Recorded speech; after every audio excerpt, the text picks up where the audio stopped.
Bonjour les amis, deuxième semaine de confinement et on est toujours là avec vous pour vous accompagner et vous retranscrire toute l'actualité de Free et des télécoms de la semaine. Avec moi en plateau, on retrouve, comme chaque semaine ou presque, Lucas. Bonjour Lucas. Bonjour Olivier. Alors dis-nous de quoi tu vas parler cette semaine. Alors je vais parler de 5G et notamment du résultat des enchères finales pour les opérateurs et je vais attribuer mon bon point de la semaine.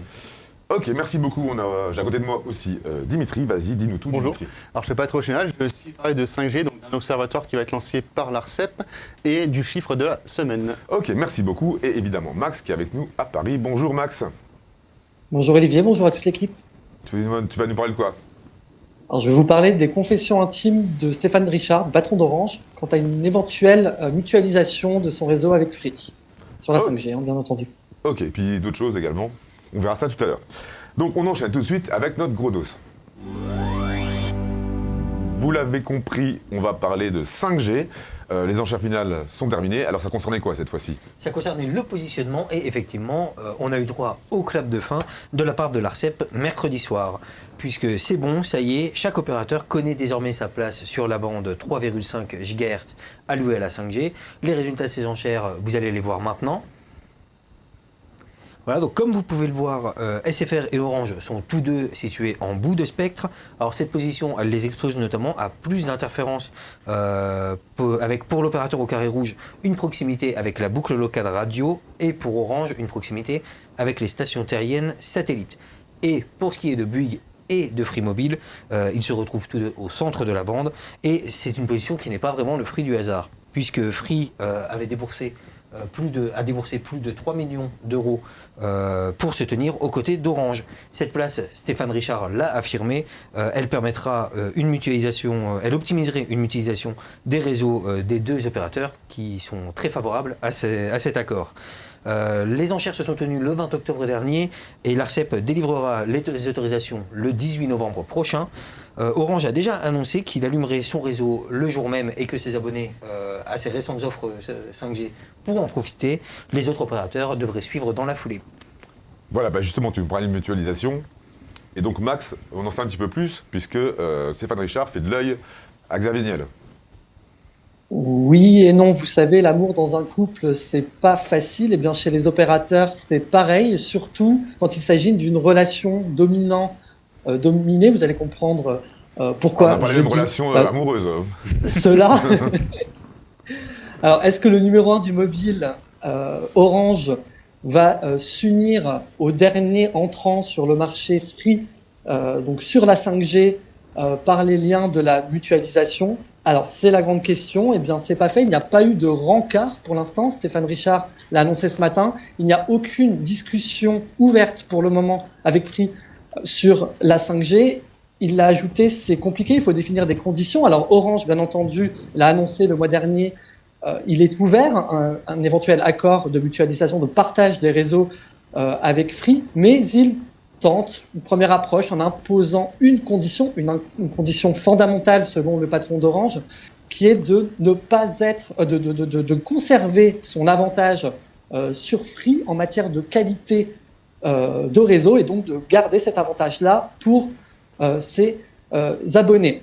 Alors, techniquement, le terrain est prêt. Comme tu l'as dit, Lucas, Free et Orange se retrouvent côte à côte sur la bande de fréquence 3,5 GHz pour la 5G. Et le patron d'Orange l'a avoué, il est vrai que cela permettra d'optimiser une mutualisation de leur réseau s'ils le souhaitent, si un accord est signé. Donc, globalement, une mutualisation des deux réseaux permettrait aux opérateurs de partager les coûts sur la 5G et d'obtenir une meilleure couverture dans les zones peu denses, donc dans les zones rurales et aussi dans les zones de déploiement prioritaire. Ce serait tout bénef pour les abonnés qui auraient un réseau qui arriverait plus rapidement. Si je peux me permettre d'ajouter une petite chose, oui, tu peux. Cette proximité des fréquences, elle joue aussi pour SFR et Bouygues, qui, comme vous l'aviez vu, sont également proches et ont déjà un accord de mutualisation pour leur réseau 5G. Donc j'ai l'impression que finalement, tout le monde... Non, ils ont un accord de mutualisation sur la 4G. Oui. Pour la 5G, tout porte à croire que 4G, ça pourrait être le cas, surtout si Orange et Free signent. Pourquoi pas aussi pour SFR et Bouygues. Ok, merci. Dimitri, toi, tu vas nous parler de l'ARCEP qui va proposer un observatoire de la 5G, justement. Voilà, les opérateurs vont bientôt pouvoir activer les antennes. Maintenant, il va falloir voir comment faire en sorte que les abonnés et les élus restent bien informés. Et pour ça, donc l'ARCEP, le gendarme des télécoms en France, a annoncé le lancement prochain d'un observatoire qui sera disponible en ligne, qui permettrait de savoir le nombre de sites activés, donc sites 5G activés en fonction donc par région avec les technologies utilisées. Il y aura aussi une cartographie pour voir le déploiement par région. Et donc voilà, c'est quand même le but, c'est qu'il y ait une certaine transparence au niveau de la 5G. Petite précision aussi, les données seront complétées en début 2021 avec les données donc prévisionnelles des opérateurs. Voilà, parce qu'ils ont aussi des obligations. Chaque opérateur doit déployer tant d'antennes chaque année. Ça permettra aussi de vérifier qu'ils respectent bien. Le gendarme va garder un œil, en même temps, les abonnés, les élus pourront aussi savoir ce qu'il en est concrètement. Ok, donc Voilà, ce que l'on peut dire aussi, c'est que dans un premier temps, les opérateurs ne vont pas déployer de nouveaux sites 5G. Ils vont tout simplement updater leurs sites 4G existants en campant leurs équipements 5G dessus. Ce sera la première phase. Ok, merci beaucoup, c'est bon? Eh ben, si c'est bon, on continue avec le Up and Down. Et Max, tu commences par le down, il y a un truc qui t'a vraiment fait chier ce week-end. Et vous savez, on a passé une excellente émission vendredi dernier et tous les vendredis soirs, après l'émission, je regarde Koh-Lanta. Sauf que cette fois-ci, c'était très compliqué. Et j'ai envie de dire, merveilleuse soirée flop pour la Freebox Pop, puisque j'ai une Freebox Pop. Eh bien, un incident majeur est intervenu sur toutes les Freebox Pop de France, impactant tous les abonnés qui ont été privés pendant 2 heures de toutes les chaînes TV. Et en lieu et place de leur programme favori, est affiché un message d'erreur qui fait mal aux yeux. Rash error, il s'agissait d'une erreur de licence. Alors apparemment, ce soir-là, plusieurs services de Google sont tombés. Free n'a pas donné d'explication. On ne sait pas si le problème provenait de Free directement ou de Google ou des deux.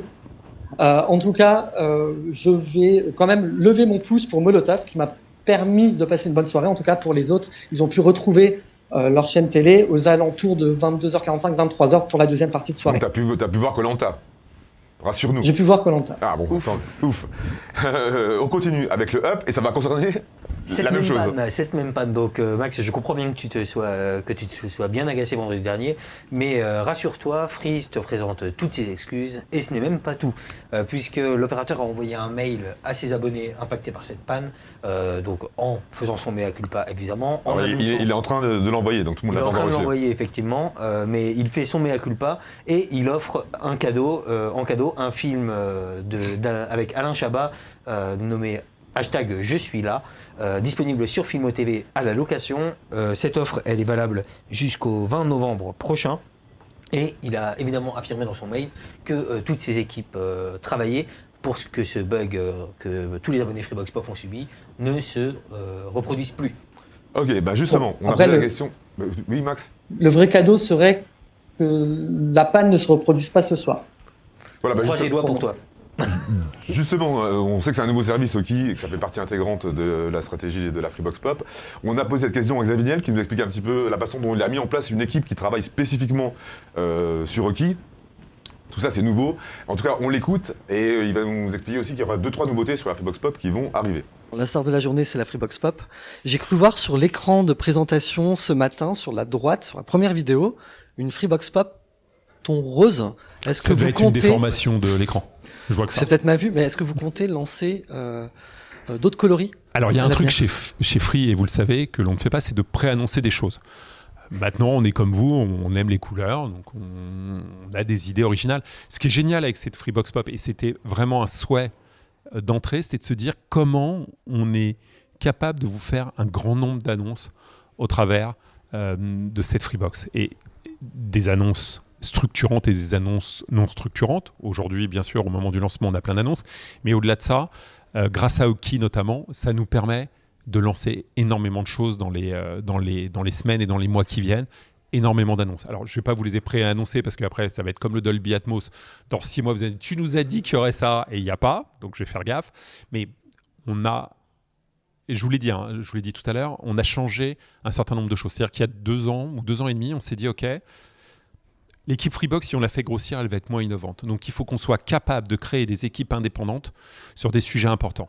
Le premier sujet important, c'est la télévision. Donc, sur la télévision, on sort une équipe qui travaille exclusivement sur la télé. C'est une équipe d'une 20aine de personnes. Et leur seul travail, c'est de faire de l'innovation autour de la télévision, de créer autour de la télévision des annonces récurrentes, importantes, significatives sur cette interface qui est Hockey. Donc ça, c'est leur boulot. Ils sont là, ils sont au rez-de-chaussée de chez Free, juste ici. Ils ont pris leur marque, ils ont commencé, ils avancent. Dans le même temps, un de leurs travail de cette même équipe, c'est de travailler sur l'application foot que vous avez vu tout à l'heure. Voilà, donc vous savez tout sur l'équipe qui a développé et qui gère actuellement Hockey. On accueille sur le plateau Adrien qui va nous rejoindre. Salut Olivier, salut Mika. Pour ton test Salut Max. hebdomadaire. Oui. Et tu vas nous montrer une nouveauté sur sur... Oui, alors du coup, c'est ça. C'est pas Stop Covid, c'est Covid. tous anti-Covid, voilà. Voilà. Super pratique pour pouvoir se déplacer depuis le confinement. C'est Voilà. cette semaine. Donc disponible sur Android et iOS, pardon. Donc Tous Anti-Covid, c'est donc le nouveau nom de l'ancienne application Stop Covid. Elle a donc subi une refonte début octobre et donc elle bénéficie maintenant d'une nouvelle interface. Mais surtout, ce qui va nous intéresser, c'est donc, comme le disait Olivier, la possibilité de générer une attestation de déplacement sur mobile via cette application, donc sous la forme de QR code principalement, mais pas que. Donc je vais vous montrer ça tout de suite. On va passer sur mon téléphone. Voilà, on fait ça en live, hein. C'est pas voilà, qu'on teste ce système. Donc ça réagit bien. Donc comme vous pouvez le voir, on a un premier onglet Ma Santé, voilà, qui dit que pas d'exposition à risque a été détectée. Précise qu'avant c'était possible, hein, mais fallait générer un PDF sur. Voilà, ça, on a toujours l'option du gouvernement. Voilà, on a toujours l'option, mais donc je vais vous montrer ça. Donc on a aussi les chiffres clés, les dernières actualités concernant le Covid. Nous, ce qui va nous intéresser, c'est tout en bas dans la rubrique Plus, donc attestation de déplacement. Voilà, donc là j'en avais déjà fait une, donc on va faire nouvelle attestation. Donc les champs classiques, hein, nom, prénom, date de naissance, lieu de naissance bien sûr, ville, code postal.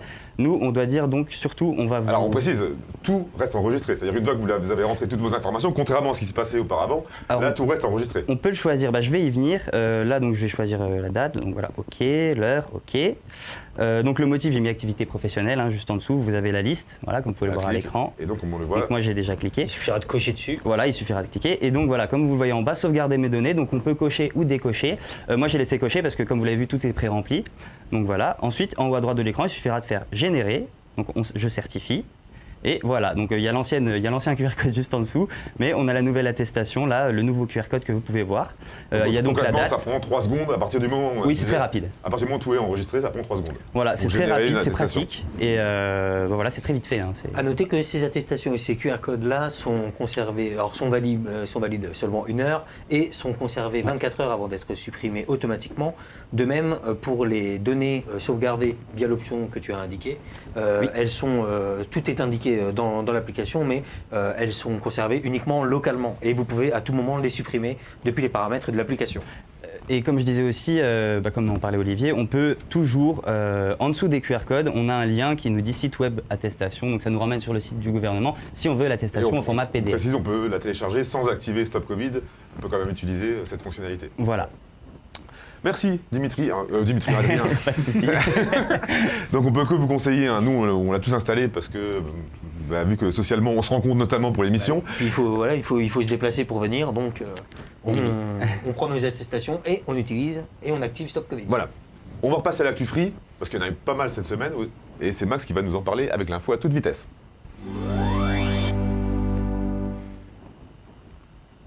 C'est parti. Alors vous savez que la Ligue 1 en France ça coûte assez cher à l'heure où Mediapro demande même une grosse ristourne à AFP sur les droits les droits TV de la Ligue 1. Free en profite pour proposer une promotion sur Téléfoot à ses abonnés Freebox. Alors durant tout le mois d'octobre, les abonnés Freebox peuvent souscrire à Téléfoot à 25,90 € par mois. Alors, sans engagement. Novembre, je pense, Max. Au mois de novembre, j'ai dit mois d'octobre. Oui. Je me sens encore en octobre, durant tout le mois de novembre. Donc le prix, 25,90 par mois sans engagement, au lieu de 29,90 € par mois. Donc dans le bouquet Téléfoot, on retrouve 80% de la Ligue 1, toute la Ligue 2 et les matchs de Ligue des Champions uniquement cette saison. Alors Free a fond les manettes sur les RIP. L'opérateur de Xavier Niel a officialisé hier le lancement de ses offres fibres sur le réseau FTTH de Gers Numérique. C'est le premier réseau fibre de la région Occitanie. Alors, 23 000 logements, donc foyers, entreprises, sont désormais éligibles à une offre Freebox fibre et dans 3 mois, 42 000 logements seront éligibles. Donc Free continue d'arriver sur les RIP petit à petit. Aujourd'hui, 30 réseaux d'initiatives publiques proposent les offres fibres de Free. Et puis je termine avec une bonne nouvelle pour certains. Il est possible dorénavant de souscrire à une offre Freebox Delta avec un player Devialet d'occasion. Alors, comment cela se passe? Il suffit de s'abonner dans un premier temps à une offre Delta S, puis de demander une migration au 1044. Il vous sera alors demandé, accrochez-vous, le numéro MAC, donc le numéro MAC du FreePlug et du player, donc des Vialet nouvellement acquis d'occasion, Ça, c'est ainsi écrit que le dessus. nom. C'est écrit sur le dessus, player. et ainsi le nom du premier propriétaire. Quand je dis accrochez-vous, c'est par rapport à ça. Il faut avoir le nom du premier acheteur du player. Donc s'il est passé de main en main, de vente en vente sur le bon coin, par exemple, ça va être très compliqué de trouver le premier acheteur. Quoi qu'il en soit, cette offre-là est possible et donc vous pourrez basculer directement sur l'offre Voilà, faut Freebox bien Delta préciser, avec hein, tous les services inclus. Il faut s'assurer que ce soit pas un player qui soit volé, donc demandez de la preuve si vous achetez. On trouve des players de Vialet à 200 € sur le Bon Coin ou autre. Assurez-vous, en tout cas, que ce ne soit pas un player volé, donc demandez bien une attestation que ce player a été payé, en tout cas qu'il a été acheté, et que la résiliation a été faite dans les bons termes. Voilà, vous ne laissez pas avoir par un player moitié prix, vérifiez quand même bien sa provenance avant de l'acheter pour si jamais vous voulez basculer de Delta S à Delta. La facture, en tout cas la facture de ce player-là, pour être sûr à 100%. C'est tout, Max? C'est tout. Eh ben ok, c'est déjà bien. On enchaîne tout de suite avec le chiffre de la semaine. Et c'est un chiffre tout rond. Voilà, il apparaît juste là. Ça marche jamais quand tu le dis assis. Si, chiffre 100. Alors, Lucas, ça t'inspire? La série sur Netflix? Non. Il n'y a pas que sur Olivier. Netflix, c'était avant. Ouais. Oui, ça me dit plein. Ouais. Max? Vas-y. Sans patate. Pourquoi pas? Non, en fait, c'est le nombre de free centers donc, ouverts en France métropolitaine. Donc, le 100e vient d'être ouvert au centre commercial SO-Ouest à Levallois-le-Perret, donc en région parisienne. Donc, ça nous fait plus de 30 nouvelles boutiques ouvertes depuis le début de l'année. Il faut rappeler que l'opérateur espère atteindre les 120 donc, d'ici la fin de l'année. Donc, il en reste encore 20. Donc, Alors, ils avaient annoncé 100 en 2012. En 2012. Il espérait les atteindre en 2014, mais bon. Entre 2 ans et 8 ans, finalement, il y Ça a pas paraît tellement étonnant d'écart. que Free ait du retard. Là, tu m'étonnes un petit peu, Dimitri. Oui, T'es vraiment mauvaise langue. les fanboys, c'est tout. C'est bon? T'as tout dit? Tout, Oui, hein, tout- t'as- tout- vous allez non. dire. Donc, sans Free Center, voilà. On enchaîne maintenant avec le Free Fight. On va s'intéresser à ce qui pourrait être la quatrième offre mobile de Free. Il y en a 3 proposées sur son site web. Et il y en a une quatrième qui est présente quasiment en permanence. Mais elle n'est pas présente sur son site web, elle est présente sur VP, sur le site de vente privée, avec un téléphone offert et 2 ans d'engagement. Alors on va se poser la question, pourquoi Free ne l'intègre pas directement comme une quatrième offre sur son site internet? Je crois que tu voulais prendre la parole en premier, Max.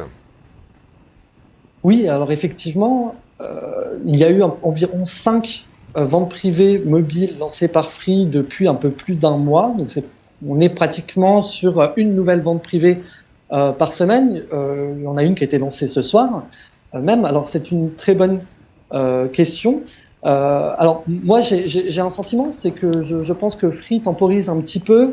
Vous savez que l'opérateur souhaite adresser le marché du subventionnement du mobile avec de nouvelles idées quand le système actuel tombera, quand les lois évolueront une bonne fois pour toutes. C'est en tout cas le pari de Xavier Niel, et on pourrait peut-être s'attendre à une offre de ce type-là, un petit peu optimisée, qui pourrait être intégrée à l'avenir sur le site de Free. Alors, il y a quand même un problème, c'est que chaque vente privée, le smartphone offert est différent. C'est un petit peu difficile d'amener ça sur un site internet et de changer en permanence de smartphone offert. Alors justement, on voit par rapport à l'offre série Free qui change toutes les semaines au niveau du prix, au niveau de la data, on en rajoute, on en enlève, Free fait le yo-yo, et il pourrait très bien intégrer transformer cette vente privée-là en offre sur son site et tout simplement changer le smartphone toutes les semaines et garder la structure de l'offre, c'est-à-dire le forfait à 19,99 avec engagement de 2 ans. Après, Oui. pour moi, il y a peut-être aussi un intérêt pour Free à continuer de proposer ça en mode vente privée. C'est que derrière le terme vente privée, ça signifie un petit peu une exclusivité et ça rend donc l'offre directement plus attrayante. On sait qu'elle est limitée. Non, on sait qu'elle est limitée dans le temps. On sait qu'on va pas pouvoir y accéder facilement et qu'elle va disparaître. Le seul truc, c'est qu'effectivement, ils n'arrêtent pas d'en enchaîner depuis quelques mois, depuis même 2 mois. Simplement, ils les enchaînent quasiment une fois par semaine. Et du coup, ça perd un petit peu de sa saveur. Oui, voilà, c'est plus du tout exceptionnel. C'est ça, mais est-ce qu'ils se raccrochent pas un petit peu à cette idée-là pour la rendre plus attrayante et plutôt qu'une offre qui change tout le temps sur le site et qui paraîtrait du coup être du yo-yo? L'offre en elle-même ne Après, changerait pas, c'est le smartphone qui changerait. c'est le Non, smartphone bien sûr, qui changerait. Après, on le voit dans les recrutements de Free, ces ventes privées-là semblent fonctionner, puisque l'opérateur a recruté 80 000 abonnés sur mobile au deuxième trimestre, on va voir au troisième.